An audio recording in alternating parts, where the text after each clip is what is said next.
Welcome to the Saris project. Are you looking to reduce stress, improve focus, and overall well-being? Well, look no further, because on today's episode of the Saris project, we share our personal experiences as well as the latest research findings on the benefits of meditation. So join this journey of self-discovery and mindfulness. So welcome to the Saris project. This is a podcast between two brothers from Helsinki, Finland. Yes. My name is Nick. And my name's Max. So, Max, what is this podcast about? What is this podcast about? Well, today, for example, we just openly discuss this and go through some of the research that we've done before this episode. And this episode, we'll be discussing meditation and the benefits that we've experienced and the benefits that research has shown that you can get from meditation. Yes. And we plan on in the future to have some guests on and to hear about their life, do some research, and in that way broaden our views. Yes. So today, let's start with the research findings of meditation. The hard proof of the benefits of meditation. So we've gone through a couple articles, namely you've read them probably a bit further. So would you like to clarify what kind of studies we looked at the benefits of meditation? Okay. So there's this big misconception that meditation is just something some yogis in India do on the top of the something mountain. that hippies do that doesn't really have any practical benefits. Some chanting like om. Something that's very woo-woo and not really like. But lately there's been a lot of research in meditation.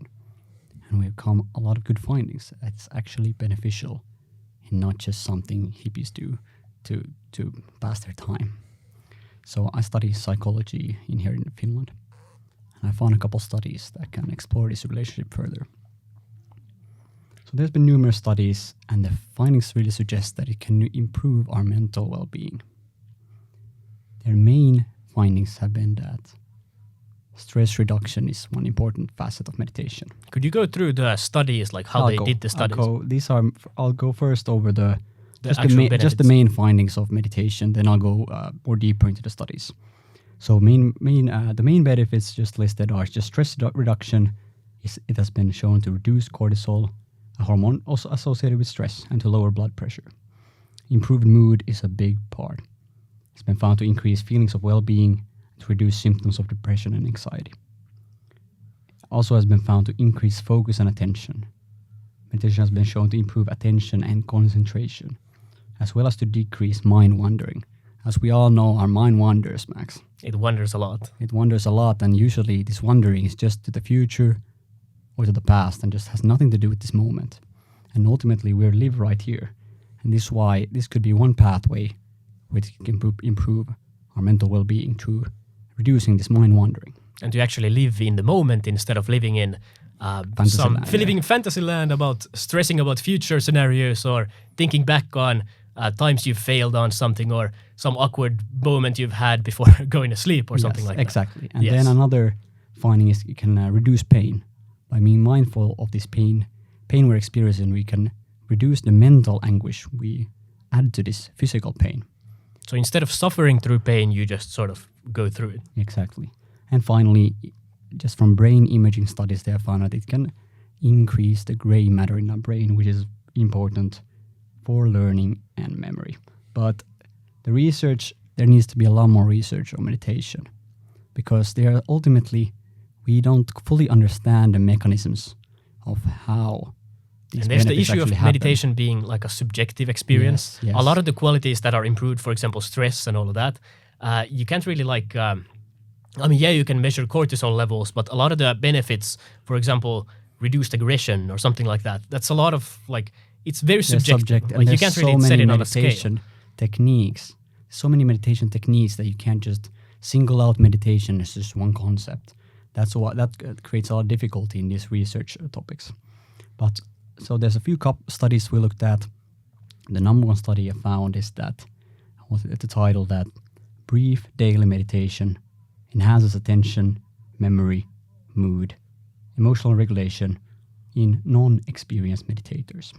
What was important in the studies, often these studies of meditation just focus on monks who live in some forest and meditate for all day, or some meditators who have been to some intensive meditation retreat. And they've been shown that they actually have different like brain waves. For example, they have more of these gamma brain waves, whereas we tend to have more of the other lower frequencies. Yeah, right? Higher frequencies. But they focus on the problem is they focus on these very experienced meditators and haven't focused on just regular non-experienced meditators. But this study actually focused on non-experienced meditators. So if you're for sort of starting out meditating, or if you're thinking about starting out, then this is the kind of benefits that the study like outlined for you. Yes. So they randomized subjects from ages 18 to 14 who were non-experienced meditators into either a 13-minute daily guided meditation session or a daily podcast listening session, which is like a control group, which is not meditation. You're doing something similar,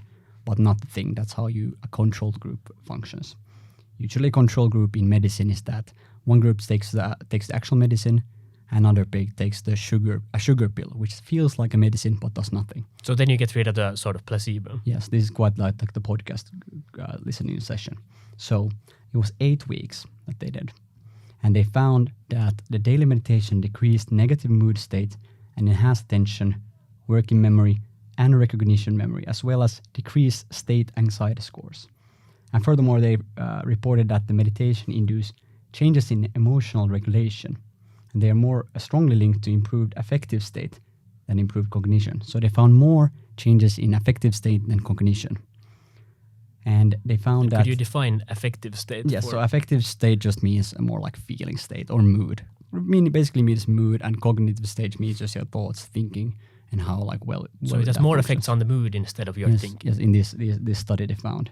They found that in patients with mental health issues, meditation has been shown out to effective in decreasing levels of depression, anxiety, pain, psychological stress, and substance abuse. They refer to another study. We found another study also who studied the efficacy of mindfulness meditation app called Calm to reduce stress among college students. And it was a randomized control trial too, and consisting of 8 weeks of 10 minutes of minimum of meditation on the app.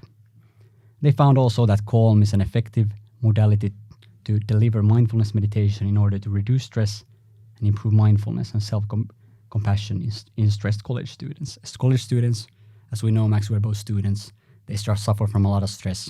And they found out that Calm, this meditation app, can help in that. And this meditation app, they found that there were significant differences in all outcomes in both stress, mindfulness, and self-compassion between the intervention and the control group. And the effect sizes were pretty big. They were from like 0.59 to 1.24 across all outcomes. So these were just a couple studies we found out describing the benefits of meditation and how especially they can improve the affective state or mood. If you're interested in these studies, we have them linked below this video. As well as the application Calm. As well as the application Calm. So please look into that if you're more interested. And we aren't sponsored, unfortunately. Not yet. Not yet. But as we see, there has been some research that's shown very significant benefits of meditation. But that's not why we're here. We were here to give you the basic research and the basic benefits. But really, Max and Nick, we have experienced a lot of benefits ourselves that aren't just more like a case study. But our experiences are really what we're here to discuss and what we've been feeling. And because really, we can cite studies, but it's not really the same citing studies than actually talking about our own experiences, because we have, experience and proof of the benefits that we've, for example, experienced. Yes. So, Max, how did our meditation happen in our life? How did we get interested into this? Well, you, for example, started meditating before me, but you weren't able to get it consistent, right? You're correct. Like I learned in YouTube. I was into some of these dating advice, and they said somehow it turned out into meditation advice. And they said, really to find a partner, you need to improve yourself and to feel better with yourself. That was the main teaching. So then I turned into meditation. I heard a lot of benefits from it. I had, before I watched these videos, I just had this misconception of it being just monks sitting in a lotus position and chanting Om, Om. But I was determined to test it out. So I started with this very basic breathing meditation, just being aware of your breath, coming in and going out. And I tried to do this just to sit down with my eyes closed and to meditate. And it was crazy. My mind was just running left and right, thinking of the future, thinking of the past. And I couldn't sit down for 5 minutes with my eyes closed and just to try to be aware of my breath. But all the time I tried this, the meditation I did was so beneficial. I found myself being so much more calm, so much more less non-reactive, just not reacting to the outside world, and finding I had a much better mood, much better attention. But I just could not keep this habit up. It's so difficult to just sit down and just have your eyes closed, even though it seems like the most simple thing. I've heard it's one of the most difficult things to just sit down and not do anything. Yeah, it is. The meditation is so difficult to establish in your life. Especially when we live in the age of like having shit attention spans, just looking at social media, the age of distractions. Just looking at social media and getting distracted and getting new dopamine every scroll. Like it's so easy to get dopamine. Max. So just doing nothing. There's always something to do. Hard. There's always something to do. And I remember before this, I went like from the moment I woke up, I took my phone in my hand, and from that moment, I was doing something all the time, just distracting myself until the moment I closed the screen on my computer after playing a couple hours until the middle of the night. And then I had just a couple more minutes when I was not doing anything until I went to sleep. And this is how my life continued. But I found so much benefits of meditation. And if you watch our last episode, you'll learn more about our journeys before that. So I was convinced, hey, I can't keep this up, but maybe if I challenge Max to meditation challenge, maybe then I can keep this up. So I went to Max summer, maybe 3-4 years ago, and I said to him, hey Max, I have this challenge for you. And you know, Max, it's the beginning of autumn. You're a very competitive person. I'm very competitive. So if you bring Max a challenge, you'll know he'll be doing it. I'll be doing it. The challenge was just 20 minutes of meditation every day for 2 weeks, and then watch this one lecture on YouTube about like becoming a better person. So Max, that's where I come in with my meditation journey. And really, I didn't really have any info on meditation. Like I didn't really see the point why I should do it. I only had this challenge that motivated me that, hey, while he's doing it, well, I'm going to do it even better so that I can beat him in this challenge. Yes, that's exactly what Max did. That's exactly how it started. So I had no preconceptions about meditation. I didn't know what benefits I'd get or what the hell would happen. So I was completely like detached from expectations, which was great. That was really good though. Like I didn't think that I would have to get any benefits from it either. And it was just this 2 week challenge. It was just this 2 week challenge. That might as well, or 1 week challenge, right? I think it was 2 weeks. Was it maybe 2 weeks? It was 1 week. Maybe it was 1 week. Well, we can check my journal if we really wanna. Yeah. But anyways, so this challenge, because I was competitive, instead of doing 20 minutes, I often did like hours. Like I think I did 2 or 3 hours a lot of the days. At least 1 hour every day, just so I could beat Niklas. So he did this. I really did this just to sort of show that I can. But that's the interesting thing. While I was doing the meditation, it really in the beginning, right? This like first couple days. This is the first day of our challenge. Literally the first day of our challenge. After I had done some meditation and I was at school, I did like sort of mix it with contemplation as well. But I think the meditation increased my focus so much that like the contemplation, and I had like these synchronicities, which are like meaningful coincidences, like crazy coincidences, which only make sense if you sort of know the meaning behind them. Like, what would I give an example? I'm not entirely convinced of this synchronicity, but I think it is like that something very, very unlikely happens. But not just unlikely, but something that seems to have some sort of meaning behind it. Yes, something completely crazy, like for example, you having a thought about, I don't know, being in a car crash or something like that. And then 1 minute later, you walk upon and see a car crash. Like shit like that. Like the chances of that happening are so slim.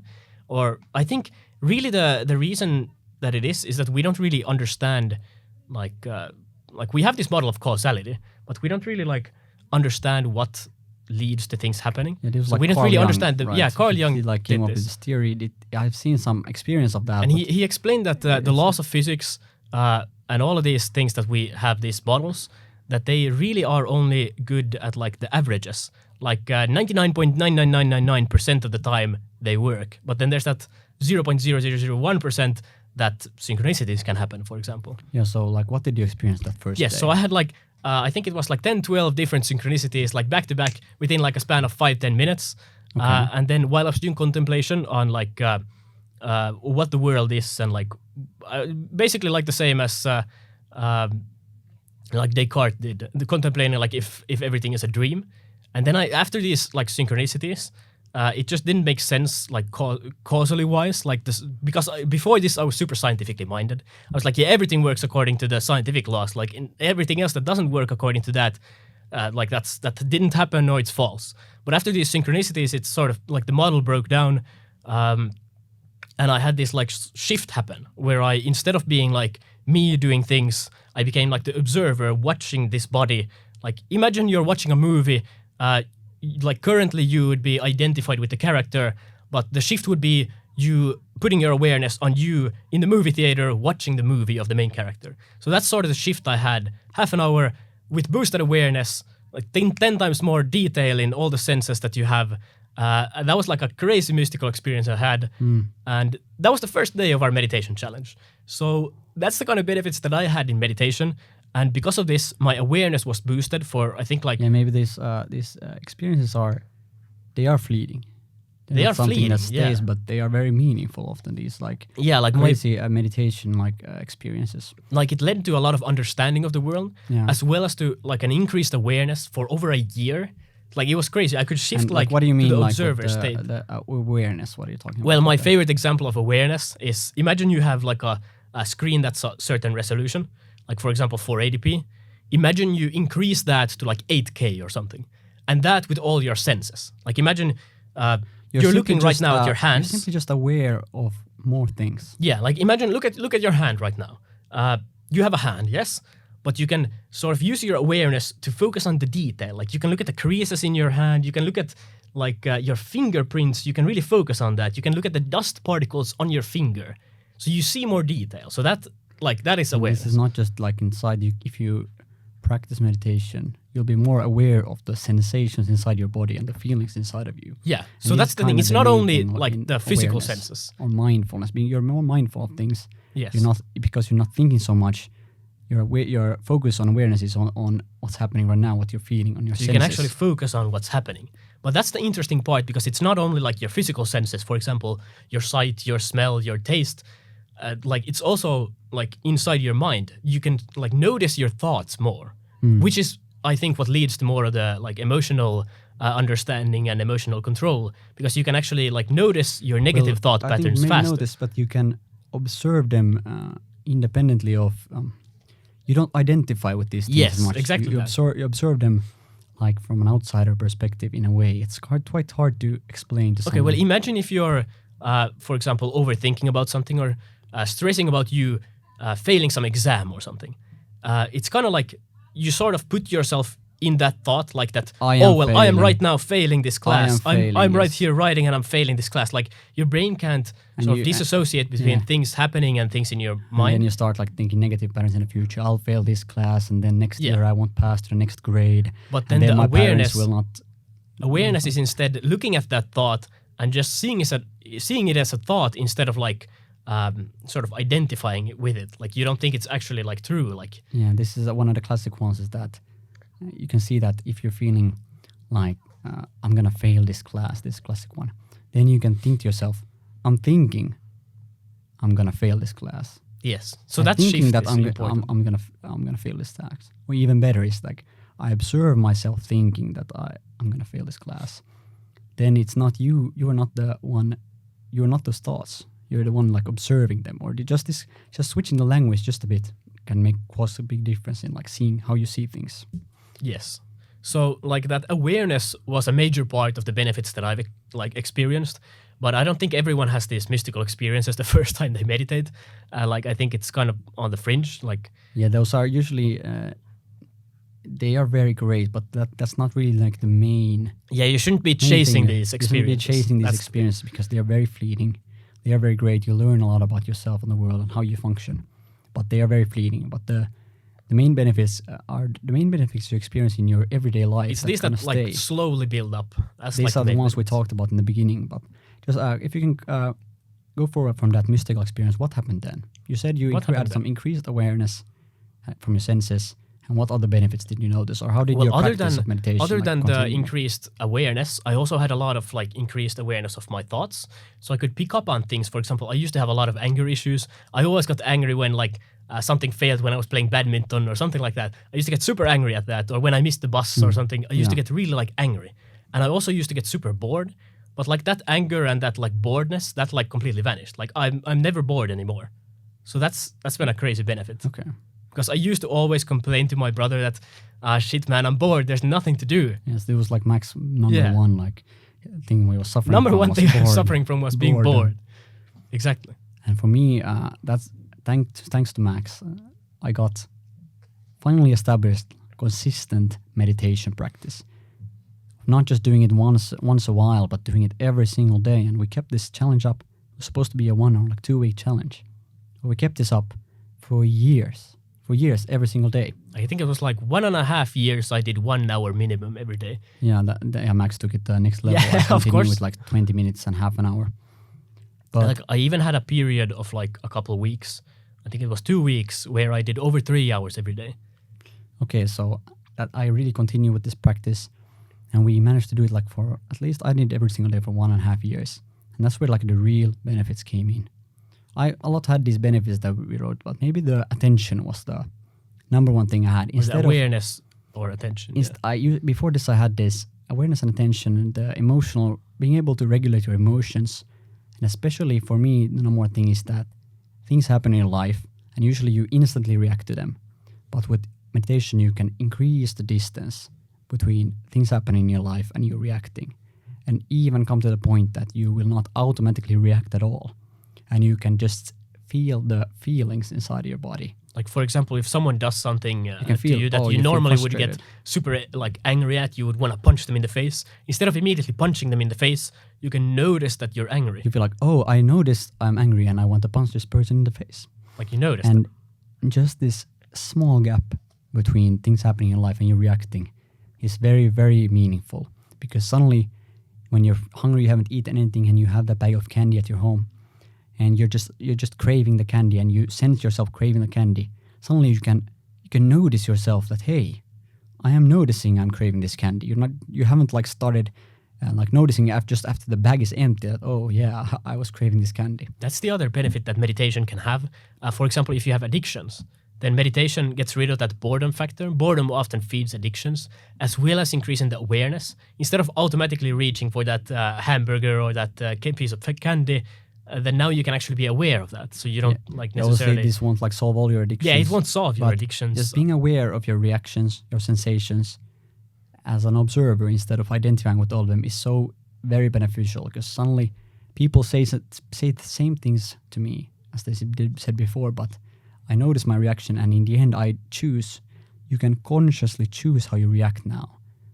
It's suddenly, instead of living life on autopilot, like a robot, just doing like a machine, when one thing comes, you react, or more like an animal, when one cause leads instantly to an action.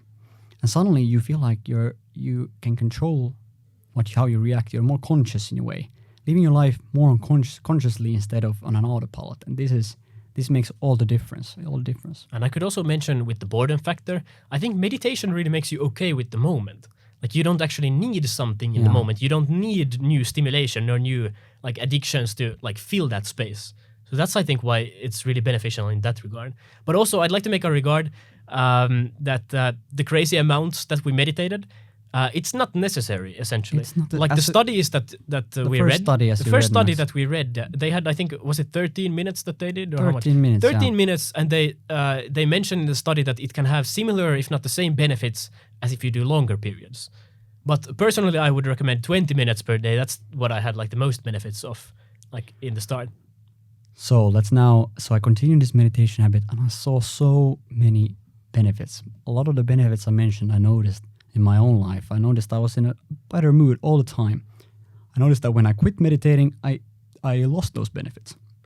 It was not just something permanent. And I continued for a couple of years. Then I had that everyday meditation I did. And then I quit that when I was in the military. And then it was hard to pick it up. But finally I now established a new new habits. So I noticed so many benefits. I before also had this craving of, hey, I want to go on this meditation retreat where I can 100% focus on meditation, and then just to see what kind of reactions I have or how much it will improve my life. But before we get into this retreat I went on, I just came back from it a couple days ago. It was like a 10-day silent meditation retreat, just meditating 10 hours per day for 10 days, a total of 100 hours. And not using any stimulation like phones or reading or something. It was one of the most meaningful experiences in my entire life. But before that, Max, can you talk about like how did we actually meditate? What like techniques did we use? Yes, so what technique did we use? Well, there are a bunch of methods. For example, there's the mindfulness meditation. There's, I think it's the same as awareness meditation.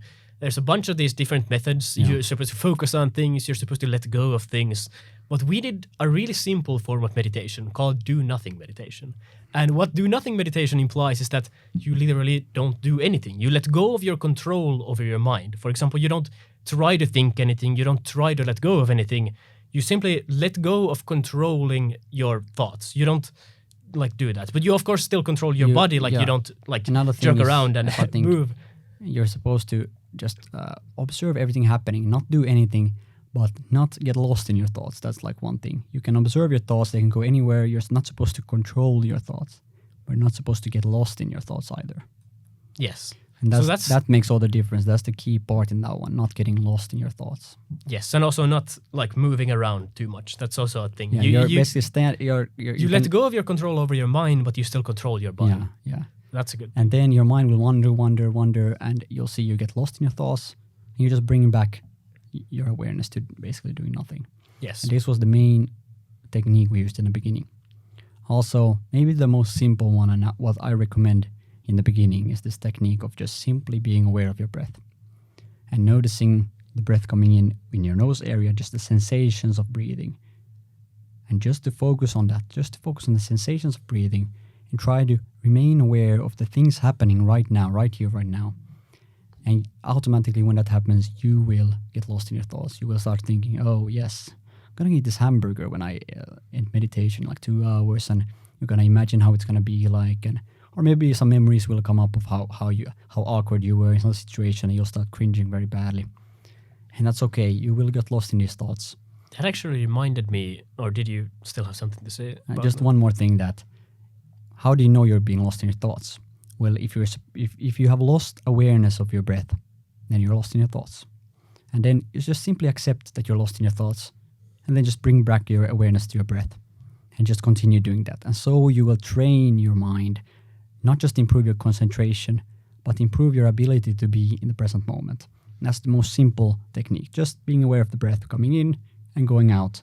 And when you get lost in your thoughts, accept that and put your attention back on your breath. And just sitting, preferably maybe eyes closed or eyes open and not moving. As you said, Max, you gotta control your body. You control your body, that you don't just run around, do things, but you let control of your thoughts and just try to focus on your breath. Or then you can do this do nothing meditation. We're just simply doing nothing. Well, continue, Max. Do you have something to say? So what I was reminded by, like the thoughts coming up, is that another benefit of meditation is that it really it gets these old thoughts and experiences. For example, if you've had some trauma or something, meditation is a really good tool at getting them to sort of bubble up into your awareness so that you can actually deal with them. Like if something gave you trauma in the past, for example, you might have just repressed that. So you sort of forget that you even had that, and you still have the like negative effects of it.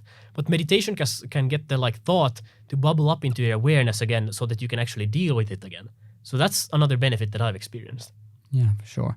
So we noticed that these times when we're not doing anything, for example, being a shower, you notice that you will have a lot of great ideas suddenly when you're not mostly doing a lot of things. And that's a lot of in those moments also some emotions can be processed. These moments of, for example, going on a walk and just having nothing you're supposed to do, not listening to music, or maybe just listening to music, but not having anything to do, not having a podcast on all the time. These moments are very precious, and they're very rare in our society at the moment. And you notice that if you increase the amount of these moments, meditation can be one of these. It will process some things, and interesting ideas, thoughts, memories will come up that you wouldn't otherwise have lost. It's kind of sad in a way that like now in our like society, we don't really focus on the moment. We don't really live. We sort of like put our awareness on things like other things, for example, social media or video games or the TV. Life or the things like we don't actually focus on our own life. We're never like living in the moment. Like we're never here really. Like, we're always somewhere out there, like in some video game or in some news show that we're watching. And then we like even in the moments when you're supposed to be present, when you're talking to your like loved ones or just being with your partner, you're still thinking just of the past and the future, just some pleasant thoughts about the future or unpleasant thoughts about the future and the past. You're not even in the moments when everything is great in your life, you're not even then present and not even then in your life.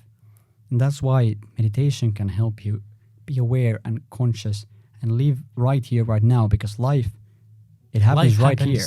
Life happens in the moment. The past, can you do anything about it? No, it has gone. The future, I mean, I guess you can do something about it. I love this thing about the future. Future is nothing but the child of the present. That's good. Future is nothing but the child of the present. So you can only do things about the future in the present. Now. So why not focus on the present?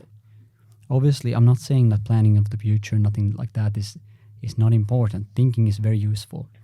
But also, the ability to stay in the moment is very useful. So, do you have any more ideas on this, or should I go talk about the I want to hear about your experience of the 10-day meditation retreat. So, as I said, we've experienced a lot of benefits before this meditation retreat, and I was determined to really explore what is meditation. Is it actually useful? Or is it, if you do it like very, very strictly for a very long time on a very short period? And so I went on this retreat. It was called Vipassana. Now, Vipassana comes from India, 500 years ago. According to the legends, it was like the Buddha technique, the meditation technique used at the time of the Buddha. Now, I went on this retreat. This is where a lot of people will think they'll put their assumptions like, oh, well, meditation is something that some religions do, or meditation is something that like hippies do. No. Like, simply this is where you again gotta like ground yourself in that there are actual studies, there are actual practical benefits. It's not just woo-woo stuff. Like there's actual concrete evidence that there are benefits for meditation. Yes, and yes, it sounds crazy, the meditation retreat, but what I was actually doing is simply remaining aware of the breath, simply remaining aware of the sensations in my body, and nothing else for 100 hours. Which meditation technique did you do? Did you do that? I'll get into this. So I get in there, and you take a vow of silence. So you don't say anything for 10 days. Yes, if you have some struggles, some practical issues on the retreat, you can talk to your teacher, and they can help you with that. But you don't talk to any participants for 10 days, and mostly almost say nothing for 10 days. And there's these precepts you take in this course so that you will basically not kill anyone, not lie to anyone. Well, if you don't speak, it's very difficult to lie to anyone. So basically you build on a good foundation, because if you're constantly harming people, constantly having ill thoughts, anger towards other people, it's very difficult to get established in this meditation and in the present moment when you have so many negative things happening inside of you. So I get on this meditation retreat, and they say to me, this is a very, very serious thing you're applying to, and if you apply to this, you're supposed to stay for the whole 10 days. And also, not only did you not speak, you were supposed to have no contact to the outside world. This might sound like a cult. Some people thought that too, and I thought that too, but in the end, it was not a cult. So, no speaking. That is what a cult member would say, isn't it? Yeah, that is what a cult person would say. Exactly. But I wanted just to experience the meditation. I just wanted to do meditation full time for 10 days. And that's why I was in the course. So I got in the course. You're supposed to have no contact to the outside world. You're supposed to not speak for 10 days. To wake up 4 a.m. with a gong and meditate for 10 hours and then go to sleep at 10. So what actually happened there? We get on the first day, and it was this teacher, Goenka, from Burma, who was like this business person, quite affluent, quite rich. And then he had a lot of migraines, and he tried to find a solution for that in the world, but he did not find anything that got rid of his migraines until he did this meditation. Because it was like, there's this concept that there's some psychosomatic diseases, which are diseases originating basically from the mind or your psyche. Okay, so this was the teacher. Could you explain more? like give an example of a psychosomatic disease, because it's a bit of a fluffy concept. Let's like a lot of stress diseases are psychosomatic. Like a lot of you can have some as Max knows, you can have some like infections that are caused pretty much just by having such high stress, like a cortisol what is called levels, or basically anything that happen because of how you're living, not in the physical sense, but in what's happening in your mind. If you're very, very stressed, anxious, it can have some effects on your body. That's basically the thoughts behind that. And headaches often you find headaches. You can have you can have, for example, very high stress and you get a headache, and that could be like, it's not really a disease, but it's influenced by the stress.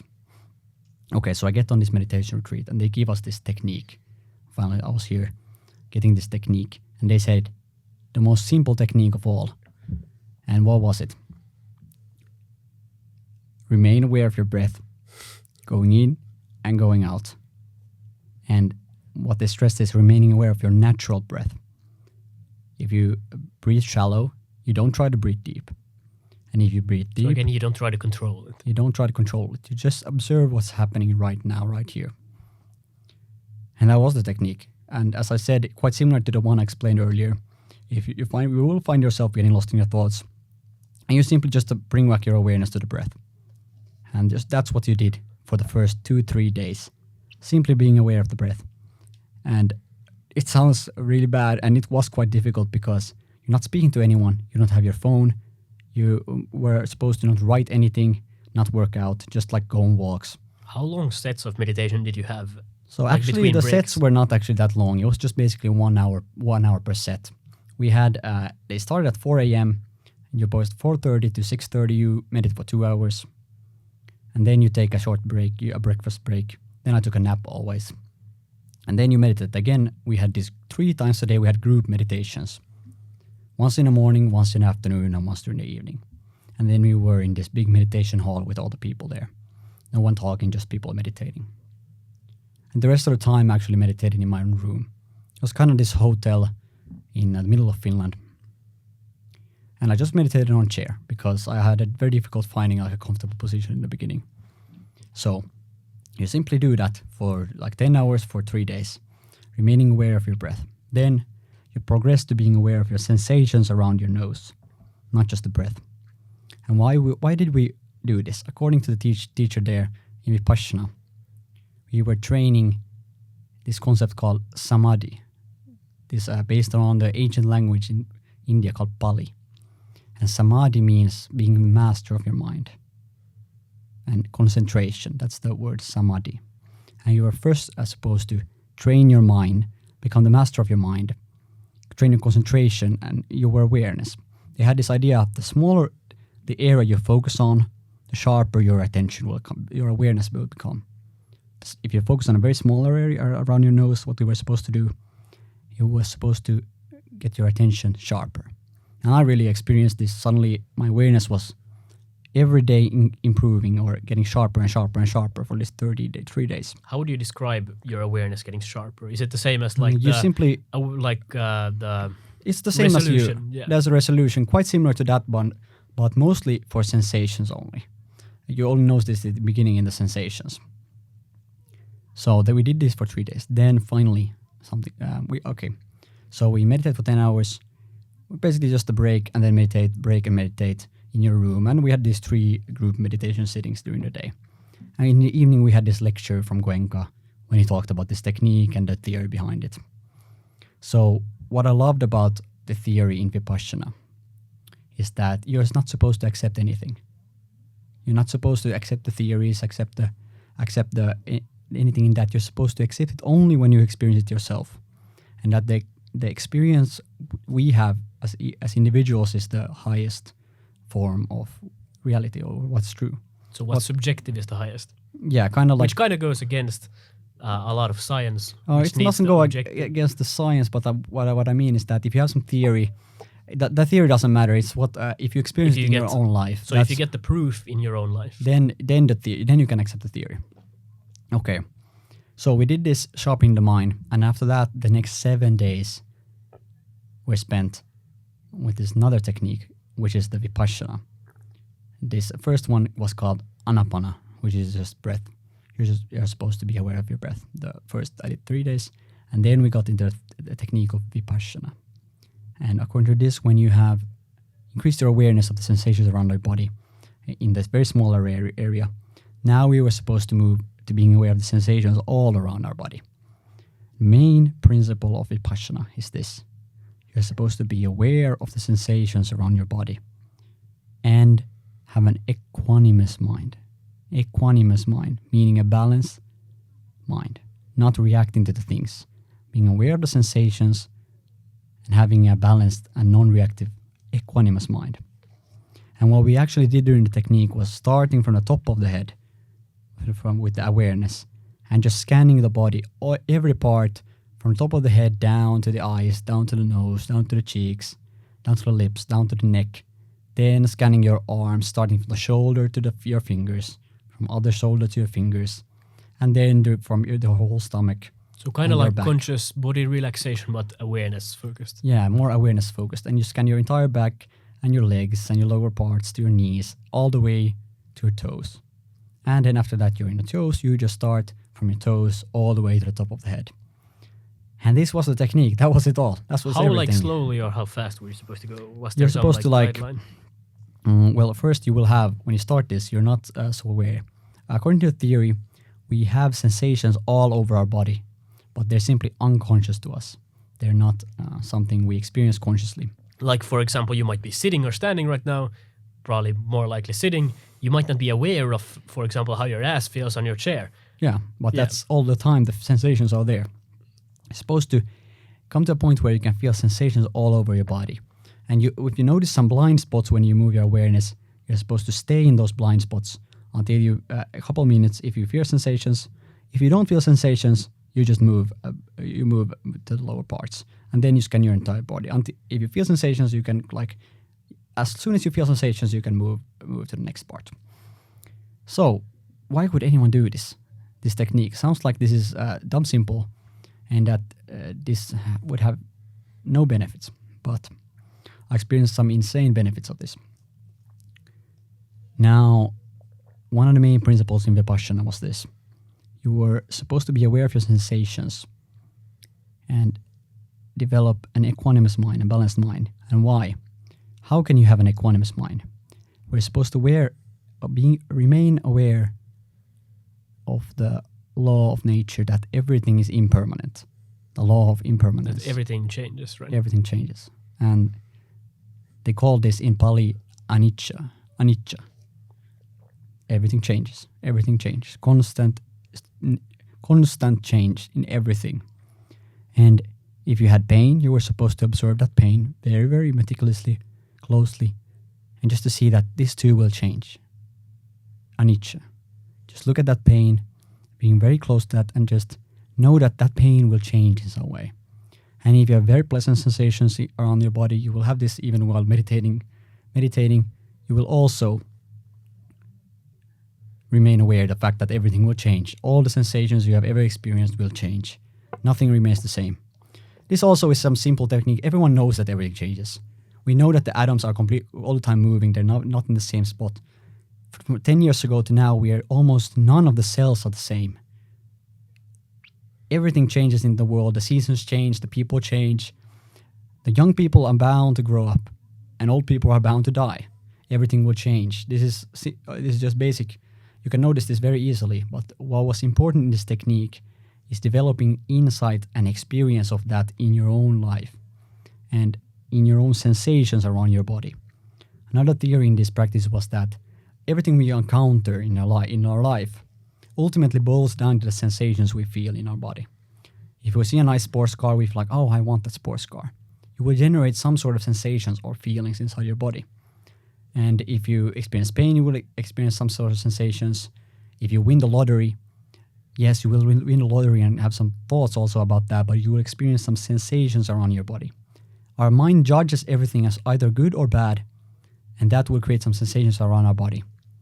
And we create this craving towards good things. We just want more of the good things in life. And we will create aversion towards the bad things. We want to get rid of the bad things in life. And so we live on. We try to get more of the good things and get less of the bad things. But in the end, everything changes. Everything is in constant change. And neither the good things or the bad things will last forever. And what you're supposed to develop is a wisdom, in Pali called panya, wisdom, about the impermanence. A lot of new words to remember here. Yeah, you don't need to remember these. A lot of wisdom about the impermanence of nature and your sensations. And through that wisdom, you can have an equanimous mind no matter the sensations you feel. And suddenly you will find out that you can experience a lot of pain and just see that as sensations that will pass away in the end. So another thing was very, very difficult. The most difficult part of this is that there was this technique called adittana during these group sittings. And what is that? Well, these were the sittings of strong determination. And I will see Max knows this this word. Can you, Max, explain what is strong determination or hard sittings? Determination sitting? Or hard determination sittings. Yeah, so it's essentially for like doing do-nothing technique or a similar meditation technique and really controlling your body for an even longer period of time. For example, instead of doing 1 hour, you do 2, 3, or 4 hours. You do like longer periods. And it becomes super, super, super hard when you have some like discomfort. For example, if you're sitting on a chair or something and get back pains. You're supposed to be still. You're supposed to be still even though... Not move a muscle. Yeah. And you'll get the sensation of like back pain or some shit like that. And you'll really like want to move your body. But you're supposed to control that. You're supposed to stay still. No matter what, for hours and hours. Max has done this. I love that technique, but it's absolutely horrible. It's horrible. It's horrible. After these 3 days when the Vipassana practice started, they said that, hey, for now on, during the group meditation sittings, 1 hour, 3 times a day, they will be sittings of strong determination, meaning you won't be able to move during these sittings. And I was already having a lot of, I was so scared of this because I had done these sittings and they were the most difficult part of meditation. So actually you could move a bit. They just had a few rules. You were not supposed to open your hands. You could have it in any position, just not move really your hands. Not open your eyes. And not open your legs. You had your eyes closed? Yeah, we always had our eyes closed during all these meditations. So yes, you were supposed to not open your legs, not open your eyes, not open your hands. You could straighten your back. You could just a bit move around, but you could not Or if you want to do ultra hardcore mode, then you can't do anything. That's this is what we did with Max. That's not moving a single muscle. Not moving a single muscle. You go completely numb or you have back pain or some shit like that. But you under no circumstance can move. I pretty much did that. And you'll know that if you sit 1 hour in any position, it will get very uncomfortable. Yeah. You can't remain comfortable in a position for 1 hour. Like even if you sleep, you constantly like move around. Like even if you're not maybe like, if you're laying on especially if you're sitting, it's impossible. Yeah, it's so I was sitting on this meditation bench. I had basically my knees on the ground and I was sitting. My ass was like a bit higher. I was sitting on my shins. So I had ridiculous amounts of pain in the beginning. The first like 10 of these meditation sittings, and I was dreaded them. Oh no, not more these group sittings of being completely still and just being aware of sensations. But then I had this crazy experience. I had this kind of, if you call it, mystical experience. I had this always pain in this one same spot in the back. It's the spot that when you use your mouse, it gets like very, very stiff in your back. It's like in the middle of right side of your back. So I was experiencing so much pain. It was maybe minute 35 of 1 hour of remaining completely still. And then I was just observing the pain. I was just waiting for it to be over. And then I just some thoughts came up to my head that this pain, it won't go away, but it will change. And I noticed that this back pain suddenly, it was like very, very strong, and very hot sensation. And suddenly it became a cool sensation, like a freezing sensation. And I had not moved a single inch, yet the sensation changed just a bit. So I noticed that, yes, it won't go away, but it will change, even during 1 hour of sitting completely still. And then I noticed this, and then when I followed this thought, I like this crazy experience started in my all the pain instantly went away from my body. I felt zero. I felt complete like peace in the moment, and just like I started laughing like I was watching the funniest movie of all time, because I just realized completely fully that every sensation is bound to change no matter what. Every sensation is bound to change, all the positive ones, all the negative ones, all the pain, all the pleasure. I think the smiling change. and laughing like a madman is something that's in common with most mystical experiences. Because I also you during just realize class something so simple, so something true, so simple. Yet like it's not an like insight. Yeah. it's not like a thought. Like, oh yeah, this could be an explanation. What is an insight? What is an insight? Because that's what I had there. An insight is like it's like you essentially imagine if because knowing something is very different from an insight. Okay, imagine if you have how I would describe it. This is a really weird example, but imagine if you have Legos. Normally in thoughts you might piece together some Legos and here's a connection. But insight is like you have some super strong neodymium magnets that like crash together. Like, does that make sense? No, it doesn't make sense. Okay, another example. Well, okay, another example. Well, insights. How would I explain this? Instead of like explaining something, you have this experience of understanding it. Like instead of like, it's quite similar. Like to imagine if you have math. You have some math, like new math theory that you're going through. Instead of just like trying to do like. Step by step, not understanding it, doing it step by step, and then just like that, like a click, you understand exactly how it works. Like kind of like that, but like that amazing feeling of just what I would say is just really deeply understanding something through experience. Yes, you can't get insight. It's very difficult to get insight just from reading theory. Yes, and you have to contemplate. You have to contemplate it. You have to really like look at it from many directions until it finally like logs into your mind completely, and it just clicks. You completely understand like everything about it. Like same with math, like you can't really like you can't just read theory to get those clicks. Like sure you might have some understanding, but you need to like contemplate it yourself to actually like get it in some way.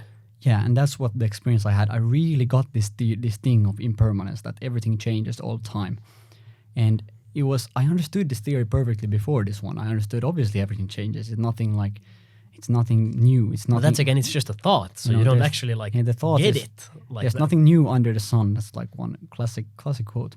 But in this moment, I completely understood that everything changes.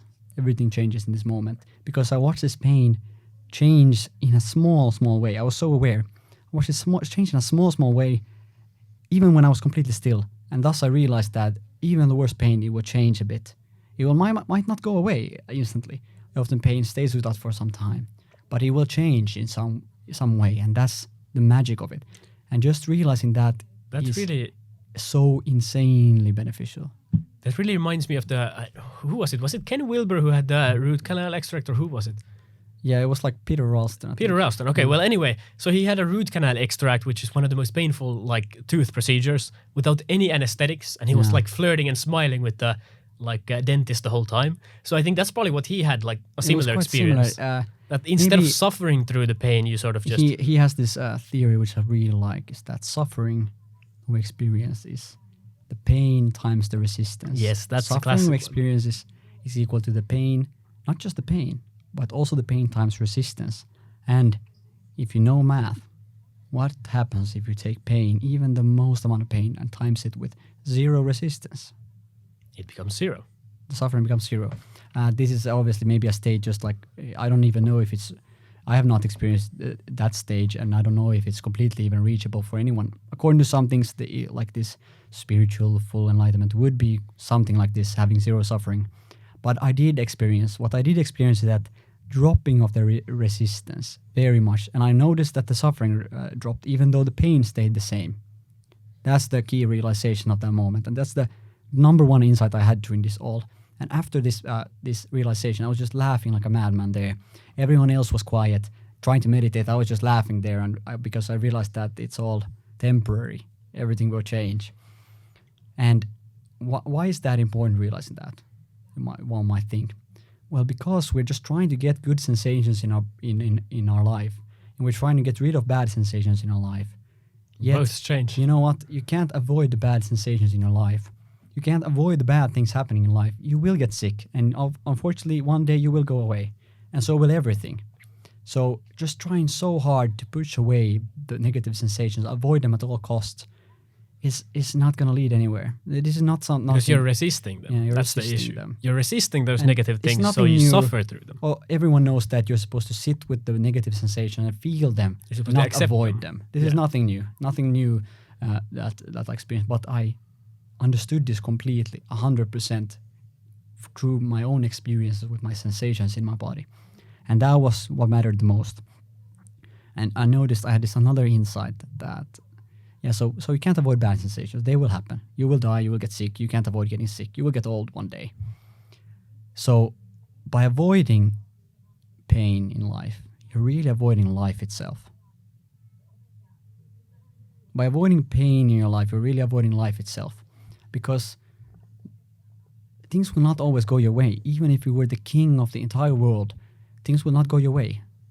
You will not always have trying so desperately to get the outside world to fit how you want the world to be. Unfortunately, that's like the main thing in personal development, and I think that's important. But noticing that you can't have the outside world in a perfect way all the time, even if you get it once the way you want, it will change. But it's a bit of a paradox, because on one hand, if you're super depressed and everything's shit... Yeah, I'm not saying that's not important. That is important, but also realizing that in the end, you can't get it always in the perfect position. You have to both accept it. Yeah, it's a paradox. Yeah, you have to both accept it and balance the desire to change it in some way. Yeah, it's so difficult to do that. And one other thing, just basic, that you can't control other people. And even if you manage to change one person, what's going to stop the next person from doing the things you don't want? No, you can't do that. Things will not go your way. So just seeing things as they are and seeing that everything will change, either the positive or the negative, will stay forever. Just stopping the pushing away so hard of the negative things that will anyway go away, and just stopping the grasping of positive things, which I try to cling on to the good things in our life so hard, and using so much energy for that, even though all the good things will also go away. So a good example, for example, that was a bit... Yeah. Well, anyway, a good example for that would be that imagine you're the best footballer or the best in something. Yeah. Then you would want to be the best like forever. So you would sort of stress about the competitors. You would always want to sort of stress yourself to death so that you would remain the best. But life changes, your body gets old, so you can never be the best. Always. Like, always. Yeah, it's always even changing. Messi, he won't in 5 years, 10 years, 15 years, he can't be the best player anymore. Exactly. That's just how life works. Even though at the moment he is. Yeah, but that's just how life works. Like you even if you're at the top when everything is the best, then a lot of us just sort of cling to that. We don't want it to change. Like, for example, also in really good relationships, if it's really good but there's some toxic part or something, a lot of us just cling to that. Like we don't want to let go. When, like, for example, relationships, a good example for that is it's like a butterfly landing on your hand. But if you grasp it too hard, then the butterfly is gonna die, and the relationship is gonna die. So you gotta sort of like let things. You gotta know that the butterfly will land on your hand and one day will fly away. And trying to grasp it will just end instantly. Like the same thing with relationships. Like people get old, people die. Like we don't live infinitely long. Yeah. We don't. So even if you have your favorite person, they're eventually gonna die, or you're gonna die. Like you can't have anything forever. Yeah, so being so attached to these things that are fleeting, that's what creates a lot of suffering in our life.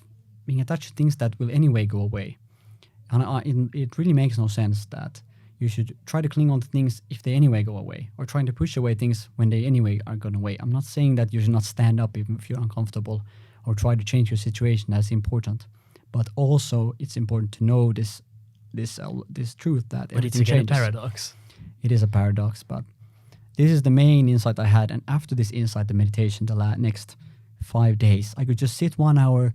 I had some pain. I always had pain in my knees and back. And I just observed them and said to my mind that this too will pass. These sensations will too pass. And I was able to observe them.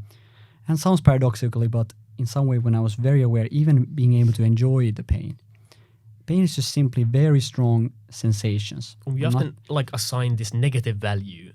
These things are good, these are bad. Yeah. And then trying to get more of the good things, try to get rid of the bad things.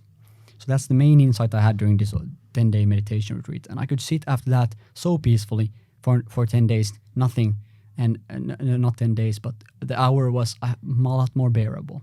With my observer experience, I could sort of shift to that observer state. Can you also sort of shift to that impermanence? I can shift into the...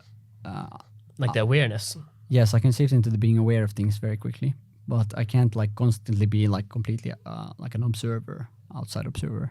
I still feel very identified with Niklas and Nick, who this person is here.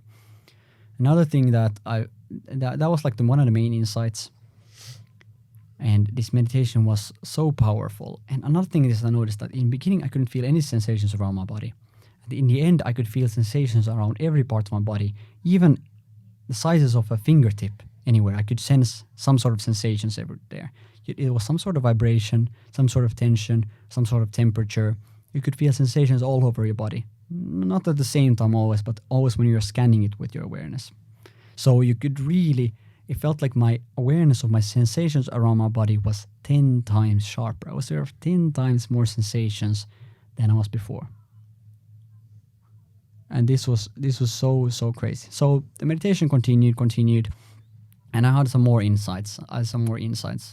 Around that everything is impermanent and just not resisting things. I was able to come to the point where I could be just happy almost doing nothing, just sitting still, and I could still feel a lot of happiness. I feel like sort of if you analyze the spiritual or the mystical component of meditation, the meditation is a really good tool to assist in contemplation because it increases the concentration so much that you can actually sort of enter these states where you get these insights, you get this understanding instead of like just trying to think your way to it, which doesn't usually work. So that's like what I like. I mixed meditation with contemplation and self-inquiry. And self-inquiry is like contemplating what and who you are. And I feel like the meditation like enhances it like 10x. Yeah, for sure. The insights are, and everything is so much clearer. And thinking is just a tool you can use. A tool you use. It's like but if the tool uses you, it's no use. It's kind of like a dog in your mind. It's like a puppy in your mind. It will run around. It will bite everything. It will just run around. Not when you say like, "Hey, please do this one thing," it will just do that for 5 seconds and go away. But actually, so you gotta tame that the puppy dog. And you tame it and you train it. It can do amazing things like dogs can if you train them. They can like sniff out drugs from and they can find truffles. They can do so many things. It's absolutely crazy. It's just like our mind. Mind needs to be trained. So the main thing in Vipassana is first you train the samadhi, which is the concentration. And after that you train Vipassana and develop panya, which is wisdom and equanimity of the mind through that. And that's like a lot of the main thing. The Vipassana had other truths too. They had 3 main truths. One is that everything is impermanent. 2 is that it's the craving we have, clinging to things, and aversion, pushing things away, saying this is not how life should be. That's the things that causes us to suffer, not the sensations in themselves. It's that causes us to suffer. And the final truth is that there is ultimately no self. What this means is that there's just an illusion that we are this thing in our mind. So, for example, an illusion that we are that main character in a movie. Yeah, what you do is I became so aware of all my sensations around my body. I scanned my entire body. I tried to find where am I? Where am I? Can you find that's also the impermanence, because self-inquiry, a method of self-inquiry is to find things that don't change. Because everything changes. For example, your body changes, your cells replace themselves. That one thing that doesn't change, that's you. But you found no change. I found no such thing. I tried so hard. I could be aware of almost. So what you do is you sense first your body, and you become aware of sensations. Then you will have a lot of pain. And when you do that, like day 8, day 9, I always, when I sat down, I first had pain. But according to this Vipassana, if you being aware of the pain, you will break down, divide itself into smaller parts, smaller sensations, until you only feel very subtle sensations everywhere around your body. Even though you're in the same situation, you suddenly have no pain.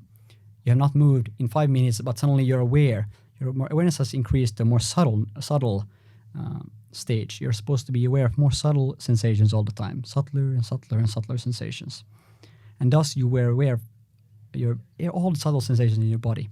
And you realize that everywhere you think are these very solid sensations. Pain is like a solid sensation. It's quite it doesn't go away so quickly. It's quite solidified sensation. But when you scan your body, you realize that in the end you find that these solidified sensations are also just smaller, subtle sensations combined. And thus I came to say I just felt this subtle vibration all over the body. And these sensations are nothing but arising and passing very quickly. It's a vibration that changes, very quickly comes, very quickly leaves. Pain is more like very slow. It comes and then it leaves. But these subtle sensations, quite like pleasant sensations, you just feel everywhere around your body. And you realize that all the sensations change all the time, even in all the parts. And thus, you find that you can find nothing solidified, nothing solid, nothing that doesn't change in your body. And after that stage, you start scanning inside of your body. You start penetrating your brain with your awareness like this. And every part of your body, even your spinal cord, you try to find, is there anything solid? Can you find anything solid anywhere? And in the end, you can't find anything solid. This was the point where I came. Especially if you try to find, like, where is the I that's thinking? Where is Nick? Where is he? Can you find, is he here in that head or is he because in the spinal scientifically cord? a lot of us like to think that we are the body and we are like who's thinking, for example. We are what we identify with. We are the brain and all of that. But when our body changes all the time, then have we changed in some way? Are we not the same we that we were like 5 years ago? Yeah, it's quite difficult. I haven't really found like how to connect it with that, because obviously I think we still have some neurons that don't change in our brain. But what about there Almost are people who everything can changes. live, like you can operate half of your brain half away, then which brain half is the you in? Like you can live without one half of your brain. So They where can in the be brain like is you? separated, and then you can still quite. Yeah, so which half is you? Well, I don't know. I don't. If have you an can live answer without to one answer half, this. and you can live without the other half, then which half has you? Like what if you operate half of your brain and put it into some other puppet? Is that puppet you or are you? Like where is that you? Yeah, that's a good question. That's a I have really no interesting answer. question. But we tried to explore that. Where can you find anything solid in your body? And I couldn't do that. And in the end, I came to the situation where, even though I had very much pain, I was always sitting 1 hour without moving. And I did this like every day. And day 8, day 9, I just felt only like pleasant sensations all over the body, even though I was sitting like 50 minutes without moving. And that's what we were doing. And I noticed that your sensations change so much even when you're not moving. And that makes it feels like that makes absolutely no sense. So another insight I had about that, we had a lot of practice, and I really noticed the importance of action and the importance of doing something, of actually practicing, not just theorizing. They had this great story about the importance of knowledge through experience. Now I tell Max, hey, I have the best restaurant in the city. It's the best restaurant. And Max, that's one type of knowledge. Knowledge about someone else has told you. It's the best city. Max goes there, he sits around in a restaurant, he looks at other people and he notices that, oh, they're eating and they're smiling, they look like they're enjoying the food. And that's intellectualization. You can see that other people enjoy the food. So it must be good. It's not just someone has told you. You have really like seen it. Even if you haven't tasted it yourself. And the third, the most important knowledge is knowledge through experience. You getting the food, the burger, for example, and you tasting it yourself and noticing the sensations. And then you can only say that, oh, really, this is good food. This is the best food in the city. Like we can't really know for sure that things we've heard are true without we've experienced them. But the issue is that 99.9% of our knowledge base are things we've heard. For example, if you like things you've been taught at school, like scientific theories and all of that, you haven't actually experienced those. Yes, and like, have you actually? This is a pretty your good life one. changes only when you experience the. Have you actually experienced that the Earth would be round? Yes, obviously. Obviously, we all know if you count the science, but have you actually science. experienced it? But experiencing that is a completely different. It's a different thing than actually like knowing, just through like. Yeah, and I just realized that all reading all these things, these theories, and just knowing it by reading doesn't help a lot. I mean, that's the thing. The also, insights and the experiences that the knowledge through experiences it's literally worth 10 times the gold of someone telling you the things. Because there's also a good quote: "The map is not the territory." Yeah. Or the menu is not the meal. That's the really good one for the restaurant. Meal. Exactly. So even if you can look at the menu and the reviews and all of that, but that's not the same thing as what's actually true, what the restaurant actually is like. You're like, that's so true. And yeah. They had this another story about theory and experience. I'll tell you, Max, this is one of my favorite stories. During these lectures, like 1.5 hours, this Goenka, he told like a lot of stories. He loved telling stories, and it was like stories of wisdom. So it was this once a very wise professor, and he had many alphabets after his name, many words after his name, like PhD and all kinds of these things. So he went on a boat ride, and he met a sailor there who had never been to school, never been to any kind of school. And every day the sailor came to hear the professor speak. And the sailor thought, oh, he's so wise, the professor. He's so wise. He knows all about all things. And during the first night, the professor asked the sailor, have you studied geology? And the sailor like works on the boat like full time. He says, no, what is geology? And the professor says, it's the science of the earth, science of the rocks, of the mountains, and how earth functions. And the sailor says, whoa, I've never heard of that. And the professor says that, oh no, you have wasted 1/4 of your life because you've not studied geology. And the sailor is so sad because this wise person says that he has wasted so much time. The next day, the sailor comes back to the professor and says, and listens to him speak. And the professor says, have you studied oceanology? Or I think this is like the science of the ocean. And the sailor says again, no, I've never heard of this. And then again, the professor says, it's the science of how the oceans move and how they function and how the winds affect the oceans, how the science of the ocean. And the sailor says, never heard of this. And the professor says again, oh no, you've wasted half of your life now. You've not studied oceanology. So the third day, the sailor comes back to the professor. And again, the professor asks, have you studied astrology? And again, the sailor says, never heard of this word. And then the professor says, it's the science of the stars, how they move, the science of the universe, science of space. And again, the sailor says, oh no, I've never heard of this. And the professor says, you've wasted now 3/4 of your life. And the sailor is so sad again. This wise person says he has wasted so much time. And most important, during the last night, now the sailor comes to the professor and says to the professor, have you studied swimology? The professor says, what is that? And the sailor asks, professor, do you know how to swim? The professor says, no, I don't know how to swim. And the sailor says, the ship is sinking. Now it's too bad, professor, because you wasted your entire life.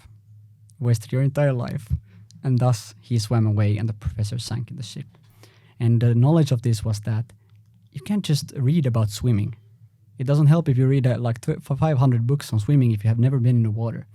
And it's the swimming that's important, not the actual reading. Reading helps, it can help, but you have to balance out with swimming. I heard a similar story about a farmer and someone who studies farming. Yeah, well, let me continue. It's just a couple more. So the swim to the shore, and this, what is the shore? According to this teacher, it was the shore of misery. You can't just read about how to live a good life. You actually have to live it. You actually have to do the things to swim through the sea of misery until you can find a way to find real happiness in life. So this was the story of the sailor and the professor, and how theory helps, but knowledge through experience, basically swimming, is 10 times worth the weight in gold than just reading about swimming. So go ahead with the story of the farmer. I actually had another point here in between. This also reminded me of how most people, we've probably fallen into this trap as well. Most people just read like self-improvement books. Most people just do stuff, study and do this, but they don't actually implement things into their life. Like you can read 300 books on self-improvement or business, but if you never implement it, you will have zero benefit of it. Like it won't help you at all if you never implement anything. Like you can just this is the funny part of like an out of shape personal trainer or a couples therapist who has a horrible relationship, or a doctor who's very unhealthy, or anything else, like a house builder whose house is completely out of shape. Yeah, it doesn't matter if you know all these things if you don't. Well, they know them, but they don't apply them in their own life really. A good metaphor I heard is that self-improvement books and all of this, it could also be seen as sort of like the pornography magazines of self-improvement. Like you can see that, oh, my life is going to be this good and it's really good. Like you get stuck in thinking about that instead of actually doing that. Yeah, this is what I did. And only doing this did I realize the importance of practice.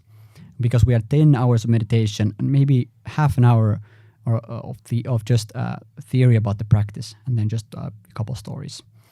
That's what I really realized is so important. The insights and true experience is 10 times worth the weight in gold of just knowledge. Wisdom and knowledge are completely different things. For example, you can be knowledge. Like you can have a master's degree and you can be like a PhD in like a shit ton of different subjects. You can have studied it your whole life, but you can still be not wise at all. Like you can be a master of so many fields, like theoretically, But if you've never like practiced it, kind of like the sailor and the professor. The sailor, what he has is all his life he has studied the ocean, all his life he has studied the earth, and all his life he has studied the stars, but he knew nothing of the theory. Or for example, in sports, you can have coaches who know everything about the sport, every small little detail, but they're shit at playing because they haven't practiced it. Exactly. It doesn't.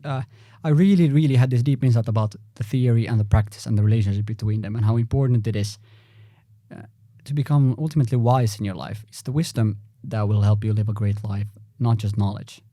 It's wisdom is just knowledge plus experience. Knowledge plus experience is wisdom. And knowledge is just something you know, but not something you have felt.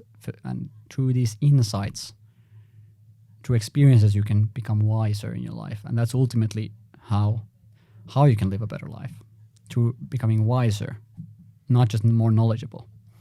So that's like one very deep insight I had during that practice. They had another story came into my mind about this similar thing.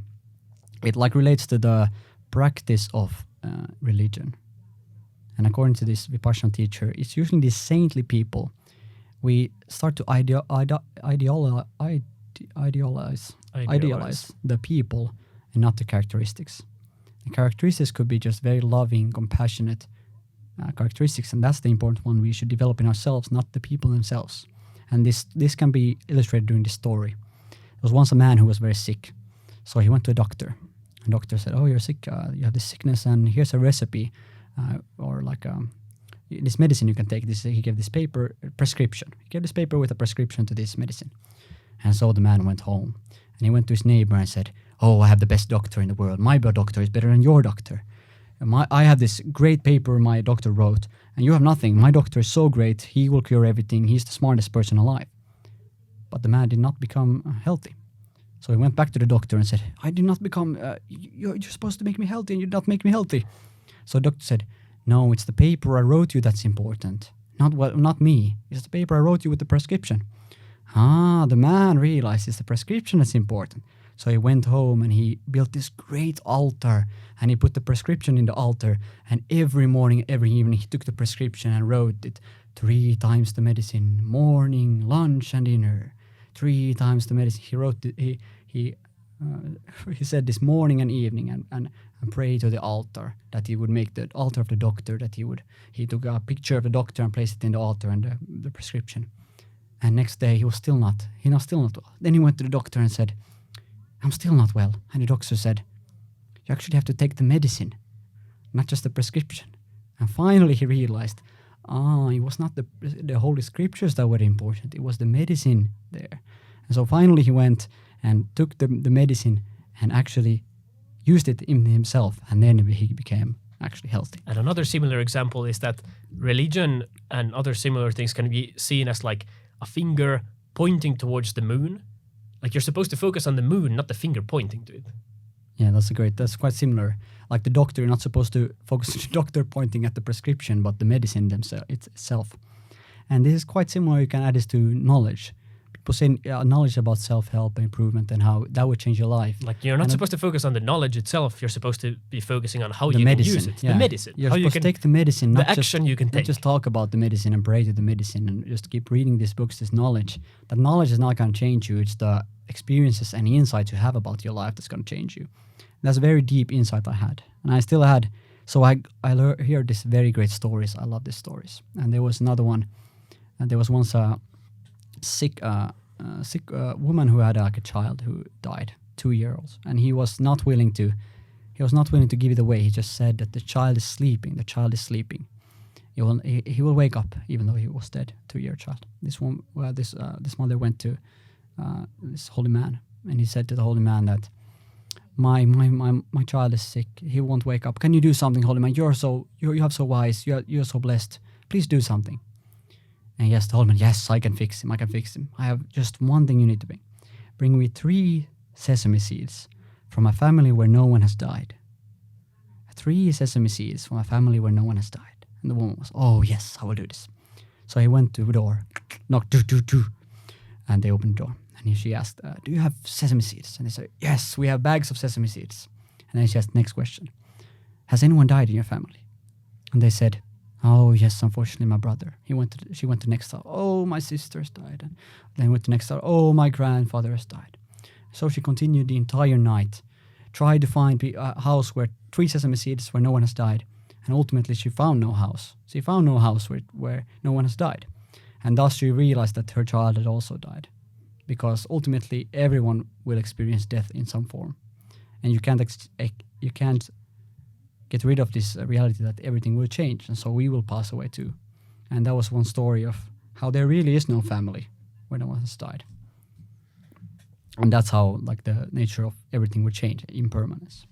So impermanence has been a really big theme. That's been a big thing. That's been a very big thing. Also the suffering, that the more you resist things, the more you will suffer. The more you push away the bad things, judge them as bad, this is horrible, I want to get rid of this. And the more you cling on to the good things, just want more of that. And instantly when the good things goes away, you crave that so badly. That's the thing that leads to the suffering, not the things often in themselves. And it's putting your attention from the outside world to the inside world. That's so beneficial. And to start to notice how these things happen in your life, how you react. And ultimately, that's what counts. And this was the meditation retreat I experienced. But what was even more beneficial was what I experienced when I came home. So when I came home, instantly, I only noticed that my awareness was so much stronger. I was walking in this mall and I suddenly could hear music from 3 different places. My awareness, I was completely overwhelmed by the world. It was so many sensations, so many experiences, so many sounds, so many sights, sounds, and felt like I was aware of 3 times, 10 times more than before. And now suddenly all the experiences felt like new experiences. I remember I had some blueberries in my hand, and it just felt like the most incredible sensation I've ever experienced. This cold blue. That's the same that I had after the experience. Everything feels so new. I was just laughing. So refreshing. It sounds like I'm crazy, but it was so new, so refreshing. I was just feeling the blueberries in my hand. I not even start eating them. And I was just laughing like a crazy person. Just feeling these sensations like it was the first time I was experiencing life. That's really what this awareness, it feels like you get so much new awareness of your life. It feels like you're experiencing life for the first time. And just seeing those sensations.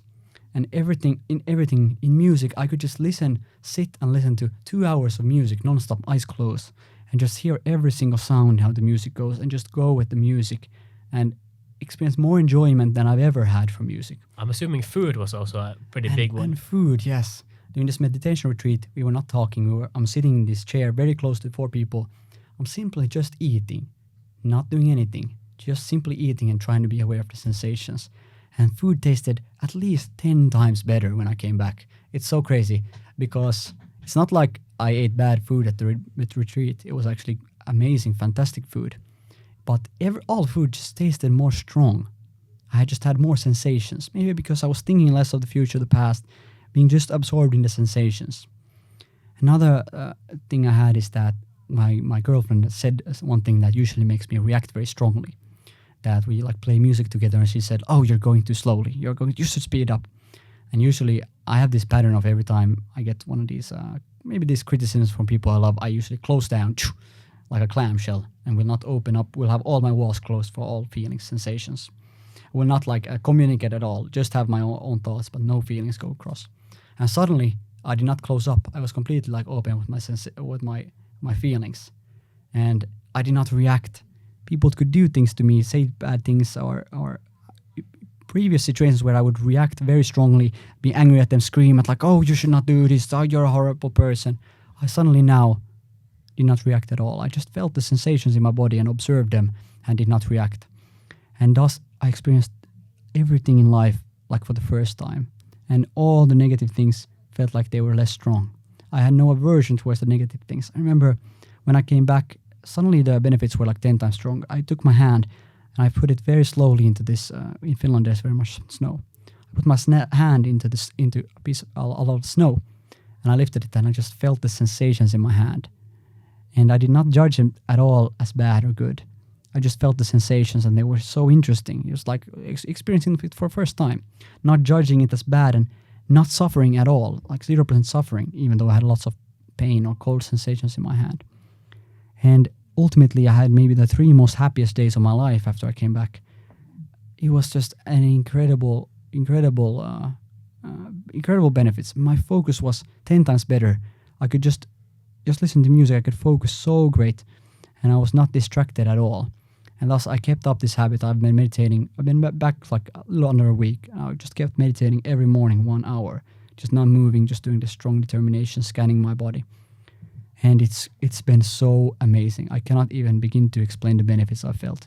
And this has been the number one. I can now say confidently, meditation has been the number one habit, the number one thing I've done in my life that made my life better. And I can say the same for my life, because I also had the similar. Even more than working out, even more than reading, even more than maybe the people, like spending more time and being more honest and open and connecting with people. That's very close. That's very, very close. And having a community. That brings a lot of enjoyment in your life. But next to that is meditation and learning to be present in the moment with the sensations. I feel like when I had similar experiences like you, for example, the boosted awareness comes with such an experience of like being a child again. Like everything's new. You can enjoy everything like for the first time again. Yeah. So I think that's like people underestimate how powerful that actually is. Like how much you'd actually want that to experience things for the first time. Exactly. Like your favorite food. Amazing. To experience your favorite food like for the first time. To go on a like trip for the first time. To go like on a cruise or something. To experience like fruit or just mundane things. To experience your favorite music for the first time. Well. And that's what you can do with meditation. So that's like the main benefits that we've experienced. But we should probably wrap this up pretty soon because so in the end, like meditation, this experience was so insanely powerful.